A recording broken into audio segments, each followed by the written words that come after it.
ನಮಸ್ತೆ ಸ್ನೇಹಿತರೆ, ಲರ್ನಿಂಗ್ ಅಡ್ ಅಫಿಷಿಯಲ್ ಚಾನಲ್ಗೆ ನಿಮಗೆ ಸ್ವಾಗತ. ಕರ್ನಾಟಕ ಸರ್ಕಾರ ಸಮಾಜ ಕಲ್ಯಾಣ ಇಲಾಖೆಯಿಂದ ವಸತಿ ಶಾಲಾ ಶಿಕ್ಷಕರು ಇದಕ್ಕೆ ನೇಮಕಾತಿ ಪ್ರಕ್ರಿಯೆಯನ್ನು ಶುರು ಮಾಡಿದ್ದಾರೆ. ಇಲ್ಲಿದೆ ನಿಮಗೆ 140 ಹುದ್ದೆಗಳು, ಹಾಗೆ ನಿಮಗೆ ಸಿಗುತ್ತೆ ವೇತನ ಶ್ರೇಣಿ 41,300ರಿಂದ 81,800ರವರೆಗೆ. ಇದಕ್ಕೆ ಅಪ್ಲೈ ಮಾಡಬೇಕಾದ್ರೆ ನಿಮಗೆ ಬೇಕಾಗಿರುವಂಥ ವಿದ್ಯಾರ್ಹತೆ PUC ಮತ್ತು ಡಿಪ್ಲೊಮಾ ಇನ್ ಎಲಿಮೆಂಟ್ರಿ ಎಜುಕೇಷನ್, ಹಾಗೆ ಡಿಗ್ರಿ ಇನ್ ಎಲಿಮೆಂಟ್ರಿ ಎಜುಕೇಷನ್ ಅಥವಾ ಸ್ಪೆಷಲ್ ಎಜುಕೇಷನ್ ಮತ್ತು ಟೀಚರ್ಸ್ ಎಲಿಜಿಬಿಲಿಟಿ ಟೆಸ್ಟ್. ಸೊ ಇದನ್ನು ನೀವು ಹೊಂದಿದರೆ ಸಮಾಜ ಕಲ್ಯಾಣ ಇಲಾಖೆಯಿಂದ ನೋಟಿಫೈ ಆದಂತಹ ವಸತಿ ಶಾಲಾ ಶಿಕ್ಷಕರು ಈ ಪೊಸಿಷನ್ಗೆ ನೀವು ಅಪ್ಲೈ ಮಾಡ್ಬೋದು. ಇದಕ್ಕೆ ನೀವು KEA ಮೂಲಕ ವೆಬ್ಸೈಟ್ ಮೂಲಕ ಆನ್ಲೈನ್ ಅರ್ಜಿಯನ್ನು ಸಲ್ಲಿಸಬೇಕಾಗಿರುತ್ತೆ. ಆದ್ದರಿಂದ ಸ್ನೇಹಿತರೆ, ಈ ವಿಡಿಯೋದಲ್ಲಿ ಇದರ ಬಗ್ಗೆ ನಾನು ನಿಮಗೆ ಕಂಪ್ಲೀಟ್ ಆದಂತಹ ಸಂಪೂರ್ಣವಾದಂತಹ ಮಾಹಿತಿಯನ್ನು ಕೊಡಲಿಕ್ಕಿದ್ದೇನೆ. ಅಧಿಸೂಚನೆಯಲ್ಲಿ ಏನೇನಿದೆ ಹಾಗೂ ನೀವು ಈ ವಸತಿ ಶಾಲಾ ಶಿಕ್ಷಕರು ಪೊಸಿಷನ್ಗೆ ಹೇಗೆ ಅಪ್ಲೈ ಮಾಡಬೇಕು ಇದರ ಬಗ್ಗೆ ಸಂಪೂರ್ಣವಾದ ಮಾಹಿತಿಯನ್ನು ಈ ವಿಡಿಯೋದಲ್ಲಿ ಕೊಡಲಿಕ್ಕಿದ್ದೇನೆ. ಆದ್ದರಿಂದ ಈ ವಿಡಿಯೋವನ್ನು ಕಡೆಯ ತನಕ ನೋಡಿ. ಹಾಗೆ ಈ ವಿಡಿಯೋವನ್ನು ನಿಮ್ಮ ಫ್ರೆಂಡ್ಸ್ ಮತ್ತು ಫ್ಯಾಮಿಲಿಯೊಂದಿಗೆ ಶೇರ್ ಮಾಡುವುದನ್ನು ಮರಿಬೇಡಿ. ಬನ್ನಿ ಸ್ನೇಹಿತರೆ, ಇವತ್ತಿನ ವಿಡಿಯೋವನ್ನು ಶುರು ಮಾಡುವ. ಸ್ನೇಹಿತರೆ, ನೀವು ನೋಡ್ಬೋದು, ನಾನಿದ್ದೇನೆ ಅಫಿಷಿಯಲ್ ವೆಬ್ಸೈಟ್ನಲ್ಲಿ CET ಆನ್ಲೈನ್ ಕರ್ನಾಟಕ ಅಂತ. ಸೊ ಇಲ್ಲಿ ನೇಮಕಾತಿ ಎನ್ನುವಂಥ ಒಂದು ಟ್ಯಾಬ್ ಏನಿದೆ ಅದರ ಮೂಲಕ ನೀವು ಜಾಬ್ ನೋಟಿಫಿಕೇಷನನ್ನು ಆಕ್ಸೆಸ್ ಮಾಡ್ಬೋದು. ಸೊ ಇಲ್ಲಿ ನೇಮಕಾತಿ ಅಂತ ಕ್ಲಿಕ್ ಮಾಡಿದರೆ ಇಲ್ಲಿ ನೋಡ್ಬೋದು ಸಮಾಜ ಕಲ್ಯಾಣ ಇಲಾಖೆ ವಸತಿ ಶಾಲಾ ಶಿಕ್ಷಕರ ನೇಮಕಾತಿ. ಇಲ್ಲಿ ಕಲ್ಯಾಣ ಕರ್ನಾಟಕ ಮತ್ತು ಮೂಲ ಉಳಿಕೆ ವೃಂದ, ಸೊ 2 ಆಪ್ಷನ್ ಇರುತ್ತೆ. ಸೊ ಯಾವುದಾದ್ರು ಒಂದು ಆಪ್ಷನನ್ನು ನೋಡಿಕೊಂಡು ಅದರ ಅಧಿಸೂಚನೆಯನ್ನು ನೋಡುವ. ಸೊ ಇಲ್ಲಿ ಮೀಸಲಾತಿ ಪ್ರಮಾಣ ಪತ್ರಗಳ ನಮೂನೆ ಅಂತಿದೆ, ಹುದ್ದೆಗಳ ವರ್ಗೀಕರಣ ಇದೆ, ಹಾಗೆ ಆನ್ಲೈನ್ ಅರ್ಜಿ ಸಲ್ಲಿಸುವ ಲಿಂಕ್ ಇದಾಗಿರುತ್ತೆ. ವಿವರವಾದ ಅಧಿಸೂಚನೆಯನ್ನು ಓಪನ್ ಮಾಡಲಿಕ್ಕೆ ಇದನ್ನು ಕ್ಲಿಕ್ ಮಾಡಿದರೆ ವಿವರವಾದ ಅಧಿಸೂಚನೆ ಓಪನ್ ಆಗುತ್ತೆ. ಸೊ ಇಲ್ಲಿ ನೋಡ್ಬೋದು ವಸತಿ ಶಾಲಾ ಶಿಕ್ಷಕರು. ಸೊ ಇದರ ಕಂಪ್ಲೀಟ್ ಆದಂತಹ ಅಧಿಸೂಚನೆ ಇದೆ. ಇದರ ಬಗ್ಗೆ ನಾನು ನಿಮಗೆ ಸಂಪೂರ್ಣದ ಮಾಹಿತಿಯನ್ನು ಕೊಡಲಿಕ್ಕಿದ್ದೇನೆ. ಆದರೆ ಸ್ನೇಹಿತರೆ, ವಿಡಿಯೋವನ್ನು ಕಂಟಿನ್ಯೂ ಮಾಡೋ ಮುಂಚೆ ನನ್ನದೊಂದು ಸಣ್ಣ ರಿಕ್ವೆಸ್ಟ್ ಏನಂತ ಹೇಳಿದರೆ, ನೀವು ಕೂಡ ನಮ್ಮ ಲರ್ನಿಂಗ್ ಅಡ್ ಅಫಿಷಿಯಲ್ ಚಾನಲ್ಗೆ ಹೊಸಬರಾಗಿದ್ದರೆ ಚಾನಲನ್ನು ಸಬ್ಸ್ಕ್ರೈಬ್ ಮಾಡೋದನ್ನು ಮರಿಬೇಡಿ. ಯಾಕಂತ ಹೇಳಿದರೆ ನೀವು ನೋಡ್ಬೋದು ನಮ್ಮ ಚಾನಲ್ನಲ್ಲಿ ಎಲ್ಲ ರೀತಿಯಾದಂತಹ ಉದ್ಯೋಗ ರಿಲೇಟೆಡ್ ಮಾಹಿತಿ, ಗೌರ್ಮೆಂಟ್ ಜಾಬ್ ಆಗಿರ್ಬೋದು, ಅಪ್ರೆಂಟಿಸ್ಶಿಪ್, ಇಂಟರ್ನ್ಶಿಪ್ ಆಗಿರ್ಬೋದು, ಸ್ಕಾಲರ್ಶಿಪ್ ಆಗಿರ್ಬೋದು, ಈ ಎಲ್ಲ ರೀತಿಯಾದಂತಹ ಮಾಹಿತಿಗಳನ್ನು ಈ ವಿಡಿಯೋ ನಮ್ಮ ಚಾನಲ್ನಲ್ಲಿ ಅಪ್ಲೋಡ್ ಮಾಡ್ತಾ ಇರ್ತೇವೆ. ಸೊ ಆದ್ದರಿಂದ ವಿಡಿಯೋವನ್ನು ಕಂಟಿನ್ಯೂ ಮಾಡೋ ಮುಂಚೆ ನಮ್ಮ ಚಾನಲನ್ನು ಸಬ್ಸ್ಕ್ರೈಬ್ ಮಾಡಿ. ಹಾಗೆ ನಮ್ಮ ಇನ್ಸ್ಟಾಗ್ರಾಮ್ ಪೇಜ್ ಏನಿದೆ ಅದನ್ನು ಕೂಡ ನೀವು ಫಾಲೋ ಮಾಡ್ಬೋದು. ಸೊ ನಮ್ಮ ಇನ್ಸ್ಟಾಗ್ರಾಮ್ ಪೇಜ್ ಲರ್ನಿಂಗ್ ಅಡ್ ಅಫಿಷಿಯಲ್ ಆಗಿರುತ್ತೆ. ಹಾಗೆ ಫೇಸ್ಬುಕ್ ಪೇಜ್ ಏನಿದೆ ಅದನ್ನು ಕೂಡ ನೀವು ನಮ್ಮ ಫೇಸ್ಬುಕ್ ಪೇಜನ್ನು ಫಾಲೋ ಮಾಡ್ಬೋದು. ಸೊ ಬನ್ನಿ ಸ್ನೇಹಿತರೆ, ಅಧಿಸೂಚನೆಯ ಬಗ್ಗೆ ಮಾತಾಡೋಣ. ಸ್ನೇಹಿತರೆ, ಇಲ್ಲಿ ನೀವು ನೋಡ್ಬೋದು ಕರ್ನಾಟಕ ಪರೀಕ್ಷಾ ಪ್ರಾಧಿಕಾರ ಬೆಂಗಳೂರು, ಇಲ್ಲಿ ಸಮಾಜ ಕಲ್ಯಾಣ ಇಲಾಖೆಯಲ್ಲಿ ಉಳಿಕೆ ಮೂಲ ವೃಂದದಲ್ಲಿ ಖಾಲಿ ಇರುವಂಥ ವಸತಿ ಶಾಲಾ ಶಿಕ್ಷಕರ ಹುದ್ದೆಗಳನ್ನು ಸ್ಪರ್ಧಾತ್ಮಕ ಪರೀಕ್ಷೆಗಳ ಮೂಲಕ ಅರ್ಹ ಅಭ್ಯರ್ಥಿಗಳಿಂದ ಭರ್ತಿ ಮಾಡಲು ಕರ್ನಾಟಕ ಸರ್ಕಾರ ಪರೀಕ್ಷಾ ಪ್ರಾಧಿಕಾರವು ಆನ್ಲೈನ್ ಮೂಲಕ ಅರ್ಜಿಯನ್ನು ಆಹ್ವಾನಿಸಿದೆ. ಸೊ ಇದಕ್ಕೆ ನೀವು ಸ್ಪರ್ಧಾತ್ಮಕ ಪರೀಕ್ಷೆ ಇರುತ್ತೆ, ಸೊ ಕಾಂಪಿಟೇಟಿವ್ ಎಕ್ಸಾಮ್ ಇರುತ್ತೆ, ಅದಕ್ಕೆ ಹಾಜರು ಮಾಡಿಕೊಂಡು ನೀವು ಈ ವಸತಿ ಶಾಲಾ ಶಿಕ್ಷಕರ ಹುದ್ದೆಗೆ ಅಪ್ಲೈ ಮಾಡ್ಬೋದು. ಸೊ ಇಲ್ಲಿ ನಿಮಗೆ ಸಿಗುತ್ತೆ ವೇತನ ಶ್ರೇಣಿ 41,300ರಿಂದ 81,800. ಒಟ್ಟು ಹುದ್ದೆಗಳ ಸಂಖ್ಯೆ 100. ಇದು ಉಳಿಕೆ ಮೂಲ ವೃಂದದಲ್ಲಿ. ಹಾಗೆ ಕಲ್ಯಾಣ ಕರ್ನಾಟಕದಲ್ಲಿ ನಿಮಗಿದೆ 40 ಹುದ್ದೆಗಳು. ಹಾಗಾದರೆ ಈ ಹುದ್ದೆಗೆ ಬೇಕಾಗಿರುವಂಥ ವಿದ್ಯಾರ್ಹತೆ ಬಗ್ಗೆ ನೋಡೋದಾದರೆ, so PUC with minimum 50% marks and 2 years diploma in elementary education. So ಇದನ್ನು ನೀವು ಪಡ್ಕೊಂಡಿರಬೇಕು. ಅಥವಾ PUC with minimum 50% marks and 4 year bachelors in elementary education, ಅಥವಾ PUC with minimum 50% marks and 2 years diploma in education provided in case of candidate belongs to SC/ST category 1 OBC or candidate belongs to category of person with disability. The requirement of marks PUC shall be minimum 45%. So ನೋಡಿ, so ನೀವು PUC with the diploma in elementary, ಅಥವಾ PUC with bachelors in elementary, ಅಥವಾ PUC with diploma in education special education ನೀವು ಪಡ್ಕೊಂಡಿರಬೇಕು. So ಇದರಲ್ಲಿ 2 educational qualification ಇದೆ. So ಒಂದು ಈ qualification ಆದರೆ ಇನ್ನೊಂದು passed in teachers eligibility test conducted by government of Karnataka. So ಇದನ್ನು ನೀವು ಹೊಂದಿರಬೇಕು. ಆದರೆ ನೀವು ಈ ವಸತಿ ಶಾಲಾ ಶಿಕ್ಷಕರು ಹುದ್ದೆಗೆ ಅಪ್ಲೈ ಮಾಡ್ಬೋದು. ಅರ್ಜಿ ಸಲ್ಲಿಸಲು ನಿಗದಿಪಡಿಸಿದ ಕೊನೆಯ ದಿನಾಂಕದಂದು ಆಯಾ ಹುದ್ದೆಗಳಿಗೆ ನಿಗದಿಪಡಿಸಿದ ಅರ್ಹತೆ ಮತ್ತು ಪ್ರಮಾಣ ಪತ್ರವನ್ನು ಹೊಂದಿರಬೇಕು. ಸೊ ಯಾವಾಗ ಲಾಸ್ಟ್ ಡೇಟ್ ಇರುತ್ತೆ ಅದರೊಳಗಡೆ ನಿಮ್ಮ ಹತ್ರ ನಿಮ್ಮ ಏನು ಕ್ವಾಲಿಫಿಕೇಷನ್ ಅಥವಾ ವಿದ್ಯಾರ್ಹತೆ ಏನಿದೆ ಅದರ ಸರ್ಟಿಫಿಕೇಟ್ ನಿಮ್ಮ ಹತ್ರ ಇರಬೇಕು. ನೀವು ಎಕ್ಸಾಮ್ ಬರೆದು ಫೈನಲ್ ಇಯರ್ ಎಕ್ಸಾಮ್ ಬರೆದು ರಿಸಲ್ಟಿಗೆ ಕಾಯ್ತಿದ್ರೆ ನೀವು ಇದಕ್ಕೆ ಅರ್ಹರಾಗಿರುವುದಿಲ್ಲ. ಮತ್ತು ಮೇಲ್ಕಂಡ ಹುದ್ದೆಗಳಿಗೆ ನಿಗದಿಪಡಿಸಿದ ವಿದ್ಯಾರ್ಥಿ ಹೊರತುಪಡಿಸಿ ಇತರೆ ವಿದ್ಯಾರ್ಥಿಯಲ್ಲಿ ಅರ್ಜಿ ಸಲ್ಲಿಸಿ ಮುಂದಿನ ಪ್ರಕ್ರಿಯೆಯಲ್ಲಿ ಅನರ್ಹಗೊಂಡಲ್ಲಿ ಕರ್ನಾಟಕ ಪರೀಕ್ಷಾ ಪ್ರಾಧಿಕಾರವು ಜವಾಬ್ದಾರಿಯಾಗಿರುವುದಿಲ್ಲ. ಸೊ ನೀವು ಏನು ಶೈಕ್ಷಣಿಕ ವಿದ್ಯಾರ್ಥಿ ಕೇಳಿದರೆ ಅದನ್ನು ಬಿಟ್ಟು ಬೇರೆ ವಿದ್ಯಾರ್ಥಿ ಇದ್ದು ನೀವು ಅಪ್ಲಿಕೇಶನ್ ಸಬ್ಮಿಟ್ ಮಾಡಿ ಮುಂದಿನ ಏನು ಪ್ರೊಸೆಸ್ಸಲ್ಲಿ ನೀವು ಸೆಲೆಕ್ಟ್ ಆಗಿಲ್ಲ ಅಂತ ಹೇಳಿದರೆ ಪರೀಕ್ಷಾ ಪ್ರಾಧಿಕಾರ ಯಾವುದೇ ರೆಸ್ಪಾನ್ಸಿಬಿಲಿಟಿ ತಗೊಳ್ಳೋದಿಲ್ಲ. ಹಾಗೆ ಏಜ್ ಬಗ್ಗೆ ನೋಡೋದಾದರೆ ಕನಿಷ್ಠವಾಗಿ 18 ವರ್ಷ ಇರಬೇಕು ಹಾಗೂ ಗರಿಷ್ಠ ವಯೋಮಿತಿ ಇಲ್ಲಿ ಕೊಟ್ಟಿದ್ದಾರೆ. ಸಾಮಾನ್ಯ ಅಭ್ಯರ್ಥಿಗಳಿಗೆ 40 ವರ್ಷಗಳು ಮತ್ತು 2A 2B ಮತ್ತು 3A 3B ಅವರಿಗೆ 43 ವರ್ಷ, ಹಾಗೆ SC ST ಅವರಿಗೆ 45 ವರ್ಷಗಳಂತ ಏಜ್ ರಿಲ್ಯಾಕ್ಸೇಷನ್ ಇರುತ್ತೆ. ಹೇಗೆ ಅರ್ಜಿ ಸಲ್ಲಿಸಬೇಕು? ಸೊ ಇಲ್ಲಿ ಕೊಟ್ಟಿದ್ದಾರೆ, ನಾನು ಮೊದಲೇ ತೋರಿಸಿದ್ದೇನೆ ಈ ವಿಡಿಯೋದ ಕೊನೆಯಲ್ಲಿ. ನಾನು ನಿಮಗೆ ಹೇಗೆ ಅರ್ಜಿಯನ್ನು ಸಲ್ಲಿಸಬೇಕು ಅದನ್ನು ನಾನು ನಿಮಗೆ ತೋರಿಸಿಕೊಡ್ಲಿಕ್ಕಿದ್ದೇನೆ.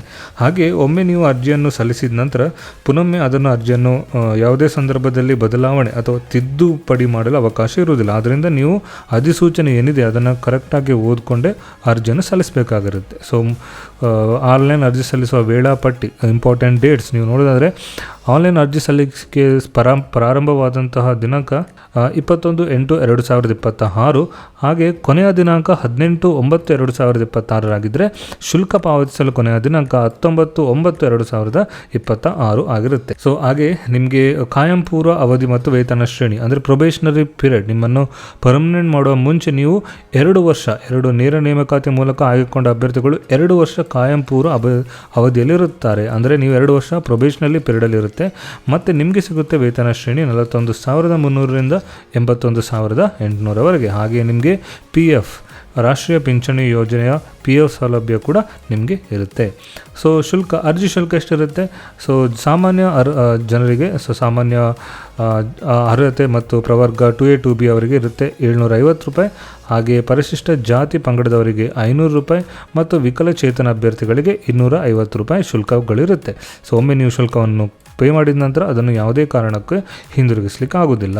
ಸೊ ಇದಕ್ಕೆ ಕನ್ನಡ ಭಾಷಾ ಪರೀಕ್ಷೆ ಕೂಡ ಇರುತ್ತೆ. ಸೊ ಅದರ ದಿನಾಂಕ ಮುಂದಿನ ದಿನಗಳಲ್ಲಿ ತಿಳಿಸಲಾಗುತ್ತೆ. ಸೊ ಸ್ಪರ್ಧಾತ್ಮಕ ಪರೀಕ್ಷೆ ಹೇಗಿರುತ್ತೆ ಅಂತ ಹೇಳಿದ್ರೆ ಇದು ಆನ್ಲೈನ್ ಬೇಸ್ಡ್ ಒಂದು OMR ಮಾದರಿಯಲ್ಲಿ ಇರುವಂತಹ ಚಾಯ್ಸ್ ಬೇಸ್ಡ್ ಟೆಸ್ಟ್ ಆಗಿರುತ್ತೆ. ಅಂದರೆ ಒಂದು ಕ್ವಶನ್ಗೆ 4 ಆನ್ಸರ್ಗಳಿರುತ್ತೆ. ಈ ರೀತಿಯಾದಂತಹ ಒಂದು ಸ್ಪರ್ಧಾತ್ಮಕ ಪರೀಕ್ಷೆ ಆಗಿರುತ್ತೆ. ಸೊ ಸ್ಪರ್ಧಾತ್ಮಕ ಪರೀಕ್ಷೆಗಳನ್ನು ಅಟೆಂಡ್ ಆಗಲಿಕ್ಕೆ ಇರುವಂಥ ಪರೀಕ್ಷಾ ಕೇಂದ್ರದ ವಿವರಗಳನ್ನು ಮುಂದಿನ ದಿನಗಳಲ್ಲಿ ತಿಳಿಸಲಾಗುತ್ತೆ.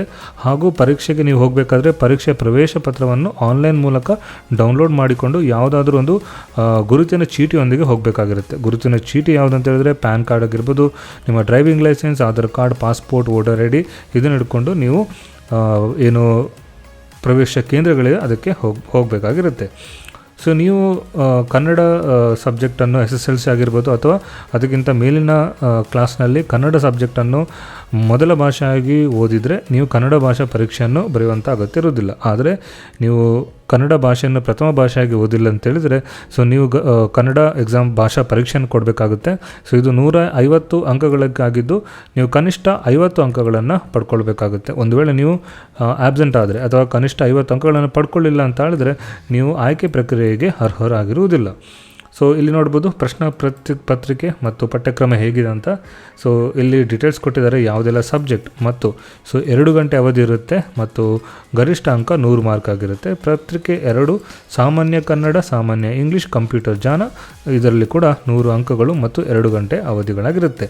ಸೊ ಇದಕ್ಕೆ ನೀವು ಕನಿಷ್ಠ 35ರಷ್ಟು ಅಂಕಗಳನ್ನು ಗಳಿಸುವುದು ಕಡ್ಡಾಯವಾಗಿರುತ್ತೆ.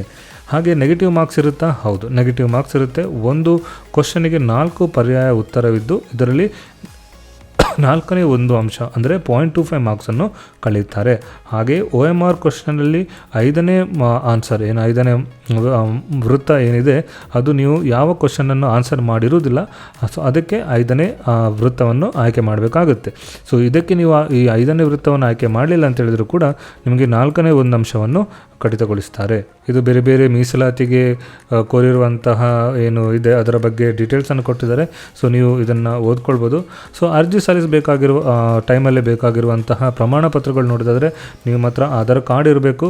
ಹಾಗೆ ನಿಮ್ಮ ಸಬ್ಜೆಕ್ಟ್ ಏನು ನೀವು ವಿದ್ಯಾರ್ಥಿಯನ್ನು ಹೇಳಿರ್ತೀರಿ ಅದರ ಎಲ್ಲ ಅಂಕಪಟ್ಟಿಗಳು ಹಾಗೂ ಪ್ರಮಾಣ ಪತ್ರಗಳಿರಬೇಕು. ನಿಮ್ಮ ಜನ್ಮ ದಿನಾಂಕವನ್ನು ವೆರಿಫೈ ಮಾಡಲಿಕ್ಕೋಸ್ಕರ SSLC ಅಥವಾ ಶಾಲೆಯ ವರ್ಗಾವಣೆ ಪತ್ರ TC ಅಥವಾ ಬರ್ತ್ ಸರ್ಟಿಫಿಕೇಟ್ ಇರಬೇಕು. ನೀವು ಸೈನಿಕ ಸೇವೆ ರಿಸರ್ವೇಷನ್ ಕೇಳಿದರೆ ಅದರ ಪತ್ರ, SC/ST ಆದರೆ ಅದರ ಪ್ರಮಾಣಪತ್ರ, ಗ್ರಾಮೀಣ ಮೀಸಲಾತಿ ಆದರೆ ಅದರ ಪ್ರಮಾಣಪತ್ರ, ಕನ್ನಡ ಮಾಧ್ಯಮದಲ್ಲಿ ವ್ಯಾಸಂಗ ಮಾಡಿದರೆ ಅದರ ಪ್ರಮಾಣಪತ್ರ. ಸೊ ಎಲ್ಲ ಪ್ರಮಾಣಪತ್ರವನ್ನು ನೀವು ಅರ್ಜಿ ಸಲ್ಲಿಸುವ ಸಂದರ್ಭದಲ್ಲಿ ಪಡೆದಿಟ್ಟುಕೊಳ್ಬೇಕಾಗಿರುತ್ತೆ. ಸೊ ಇಲ್ಲೊಂದು ಇಂಪಾರ್ಟೆಂಟ್ ಪಾಯಿಂಟ್ ಏನಂತ ಹೇಳಿದ್ರೆ, ಅರ್ಜಿ ಸಲ್ಲಿಸುವಾಗ ಮೊದಲು ನೀವೆಲ್ಲ ಮಾಹಿತಿಗಳನ್ನು ಓದಿಕೊಂಡು ಅರ್ಜಿ ಸಲ್ಲಿಸಿದ ನಂತರ ಅರ್ಜಿಯ ಒಂದು ಪ್ರತಿಯನ್ನು ಡೌನ್ಲೋಡ್ ಮಾಡಿ ಇಟ್ಕೊಳ್ಬೇಕು. ಹಾಗೆ ಶುಲ್ಕ ಪೇ ಮಾಡಿದಂಥ ರಿಸಿಪ್ಟ್ ಏನಿದೆ ಅದನ್ನು ಕೂಡ ನೀವು ಕಾಯ್ದಿಟ್ಕೊಳ್ಬೇಕು. ಸೊ ನಂತರ ಯಾವುದೇ ಹಂತದಲ್ಲಿ ಪ್ರಾಧಿಕಾರ ಮನವಿ ಸಲ್ಲಿಸಿದರೆ ಅರ್ಜಿ ಪ್ರತಿಯನ್ನು ನೀಡಲಾಗುವುದಿಲ್ಲ. ಆದ್ದರಿಂದ ಅರ್ಜಿ ಸಲ್ಲಿಸುವಾಗ ಕರೆಕ್ಟಾಗಿ ಓದ್ಕೊಂಡು ಪ್ರಾಪರಾಗಿ ಎಲ್ಲ ಗೊತ್ತಾದ ನಂತರನೇ ಅರ್ಜಿಯನ್ನು ಸಲ್ಲಿಸಿ ಅರ್ಜಿ ಪ್ರತಿಯನ್ನು ಡೌನ್ಲೋಡ್ ಮಾಡಿ ಇಟ್ಕೊಳ್ಳಿ. ಹಾಗೆ ಶುಲ್ಕ ಪಾವತಿಸಿದ ನಂತರ ಅದರ ಚಲನನ್ನು ಕೂಡ ನೀವು ನಿಮ್ಮ ಹತ್ರ ತೆಗೆದಿಟ್ಕೊಳ್ಬೇಕಾಗಿರುತ್ತೆ.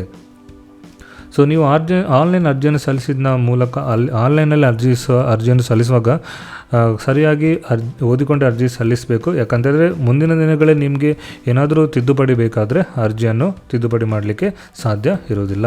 ಈಗಾಗಲೇ ಸೇವೆಯಲ್ಲಿರುವ ಸೇವೆ ಸಲ್ಲಿಸಿದ ಅಭ್ಯರ್ಥಿಗಳು ಆಯ್ಕೆಯಾದ ಪಕ್ಷದಲ್ಲಿ ಅವರ ನೇಮಕಾತಿ ಪ್ರಾಧಿಕಾರಗಳಿಂದ ನಿಗದಿತ ನಮೂನೆಯಲ್ಲಿ ನಿರಾಪೇಕ್ಷಣಾ ಪತ್ರವನ್ನು ಕೊಡಬೇಕಾಗುತ್ತೆ. ಅಂದರೆ ನೀವು ಈಗಾಗಲೇ ಯಾವುದೇ ಬೇರೆ ಸೇವೆಯನ್ನು ಸಲ್ಲಿಸ್ತಿದ್ರೆ ಅಥವಾ ಸೇವೆಯಲ್ಲಿರುವ ಅಥವಾ ಸೇವೆಯನ್ನು ಸಲ್ಲಿಸಿದ ನೀವು ಆಲ್ರೆಡಿ ವರ್ಕ್ ಮಾಡ್ತಿದ್ರೆ, ನಿಮ್ಮ ಕಂಪನಿ ನೀವು ಎಲ್ಲಿ ವರ್ಕ್ ಮಾಡ್ತಿದ್ರಿ ಅಲ್ಲಿಂದ ನೋ ಅಬ್ಜೆಕ್ಷನ್ ಸರ್ಟಿಫಿಕೇಟನ್ನು ಕೂಡ ನೀವು ಕೊಡಬೇಕಾಗುತ್ತೆ. ಸೊ ಅರ್ಜಿಯಲ್ಲಿ ನೀವು ಸಲ್ಲಿಸುವಾಗ ನೀವು ಕೊಡುವಂಥ ಮೊಬೈಲ್ ಸಂಖ್ಯೆ ಮತ್ತು ಇಮೇಲ್ ಫೈನಲ್ ಆಗಿರುತ್ತೆ. ಸೊ ಯಾವುದೇ ರೀತಿಯ ಮುಂದಿನ ದಿನಗಳಲ್ಲಿ ಚೇಂಜ್ ಮಾಡಲಿಕ್ಕೆ ಅವಕಾಶ ಇರೋದಿಲ್ಲ. ಮತ್ತು ನಿಮ್ಮ ಏನು ಕಮ್ಯುನಿಕೇಷನ್ ಇದೆ ಅದನ್ನು ಏನು ನೀವು ಮೊಬೈಲ್ ಸಂಖ್ಯೆ ಕೊಡ್ತೀರಿ, ಇಮೇಲ್ ಕೊಡ್ತಾರೆ, ಅದರ ಮೂಲಕವೇ ನಡೆಸಲಾಗ್ತದೆ. ಸೊ ಹುದ್ದೆ ನಿಗದಿಪಡಿಸಿರುವ ವಿದ್ಯಾರ್ಥಿಯ ಪರೀಕ್ಷೆಗೆ ಹಾಜರಾಗಿ ಅರ್ಜಿ ಸಲ್ಲಿಸಲು ನಿಗದಿಪಡಿಸಿರುವ ಕೊನೆಯ ದಿನಾಂಕದೊಳಗೆ ಫಲಿತಾಂಶ ಪ್ರಕಟವಾಗದ ಪಕ್ಷದಲ್ಲಿ ಅಂಥ ಅಭ್ಯರ್ಥಿಗಳು ಅರ್ಜಿಯನ್ನು ಸಲ್ಲಿಸುವಂತಿಲ್ಲ. ಅಂದರೆ ಏನು ಹುದ್ದೆಗೆ ಬೇಕಾಗಿರುವಂಥ ವಿದ್ಯಾರ್ಥಿಯನ್ನು ಹೇಳಿದರೆ, ಆದರೆ ಲಾಸ್ಟ್ ಡೇಟ್ ಒಳಗಡೆ ನಿಮ್ಮ ರಿಸಲ್ಟ್ ಬಂದಿರೋದಿದ್ದರೆ ಅಥವಾ ನಿಮ್ಮ ಹತ್ರ ಪ್ರಮಾಣ ಪತ್ರ ಇಲ್ಲ ಅಂತ ಹೇಳಿದರೆ ನೀವು ಈ ಹುದ್ದೆಗೆ ಅರ್ಜಿಯನ್ನು ಸಲ್ಲಿಸುವ ಅರ್ಹತೆಯನ್ನು ಹೊಂದಿರುವುದಿಲ್ಲ. ಹೆಚ್ಚಿನ ಮಾಹಿತಿಗಳು ನಿಮಗೆ ಬೇಕಾದರೆ ಈ ನಂಬರನ್ನು ನೋಟ್ ಡೌನ್ ಮಾಡ್ಕೊಳ್ಳಿ. ಇದಕ್ಕೆ ನೀವು ಕಾಲ್ ಮಾಡಿ ನಿಮ್ಮದೇನೇ ಡೌಟ್ ಇದ್ದರೂ ಕಾಲ್ ಮಾಡಿಕೊಂಡು ನೀವು ಕೇಳ್ಕೊಳ್ಬೋದು. ಸೊ ಸ್ನೇಹಿತರೆ, ಇದಾಗಿತ್ತು ವಸತಿ ಶಾಲೆ ಶಿಕ್ಷಕರ ನೇಮಕಾತಿ ಪ್ರಕ್ರಿಯೆ ಸಮಾಜ ಕಲ್ಯಾಣ ಇಲಾಖೆಯಿಂದ ಇದರ ಒಂದು ಅಧಿಸೂಚನೆ ಕಂಪ್ಲೀಟ್ ಆದಂಥ ಡೀಟೇಲ್ಸ್. ನಾವು ಇದರ ಬಗ್ಗೆ ಎಲ್ಲ ರೀತಿಯಾದಂಥ ಡೀಟೇಲ್ಸ್ ಕೊಟ್ಟೆ. ವಿದ್ಯಾರ್ಥಿ ಏನಿರಬೇಕು, ಸ್ಯಾಲರಿ ಎಷ್ಟು ಸಿಗುತ್ತೆ, ಹಾಗೆ ಏಜ್ ಎಷ್ಟಿರಬೇಕು, ಇದರೆಲ್ಲದರ ಬಗ್ಗೆ ಡೀಟೇಲ್ಸ್ ಕೊಟ್ಟೆ. ಸೊ ಮುಂದಿನ ಸ್ಟೆಪ್ ಏನಂತ ಹೇಳಿದರೆ, ನೀವು ಅಪ್ಲೈ ಹೇಗೆ ಮಾಡಬೇಕು. ನೀವು ಅಪ್ಲೈ ಮಾಡಬೇಕಾದ್ರೆ ಅಫಿಷಿಯಲ್ ವೆಬ್ಸೈಟಿಗೆ ಹೋಗಬೇಕಾಗುತ್ತೆ. ಸೊ ಇಲ್ಲಿ ಅಫಿಷಿಯಲ್ ವೆಬ್ಸೈಟ್ನಲ್ಲಿ ನಾನು ಮೊದಲೇ ತೋರಿಸಿದಾಗೆ ಆನ್ಲೈನ್ ಅರ್ಜಿ ಸಲ್ಲಿಸಲು ಲಿಂಕ್ ಅಂತಿದೆ. ಸೊ ಇದನ್ನು ಕ್ಲಿಕ್ ಮಾಡಬೇಕು. ಸೊ ಇದನ್ನು ಕ್ಲಿಕ್ ಮಾಡಿದ ತಕ್ಷಣ ಸೊ ನೀವು ಆಲ್ರೆಡಿ ನೀವು ರಿಜಿಸ್ಟರ್ ಆಗಿದ್ದರೆ ಸೊ ಇಲ್ಲಿ ಅಪ್ಲಿಕೇಶನ್ ನಂಬರ್, ಪಾಸ್ವರ್ಡ್ ಅಂತ ಕೊಟ್ಟು ಅಥವಾ ಲಾಗಿನ್ ವಿತ್ OTP ಅಂತ ಕೊಟ್ಟು ಲಾಗಿನ್ ಆಗ್ಬೋದು.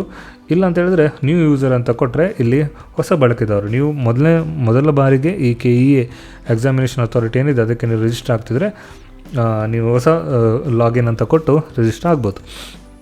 ಸೊ ಆನಂತರ ನಮ್ಮಲ್ಲಿ SSLC ಮಾರ್ಕ್ಸ್ ಕೊಟ್ಟು ವೆರಿಫೈ ಅಂತ ಕೊಟ್ಟು ನಿಮ್ಮ ರಿಜಿಸ್ಟ್ರೇಷನ್ ಫಾರ್ಮನ್ನು ಕಂಟಿನ್ಯೂ ಮಾಡ್ಬೋದು. ಸೊ ಸ್ನೇಹಿತರೆ, ಈ ರೀತಿಯಾಗಿ social welfare residential school teacher recruitment ಏನಿದೆ ಇದಕ್ಕೆ ನೀವು ಅಪ್ಲೈ ಮಾಡ್ಬೋದು.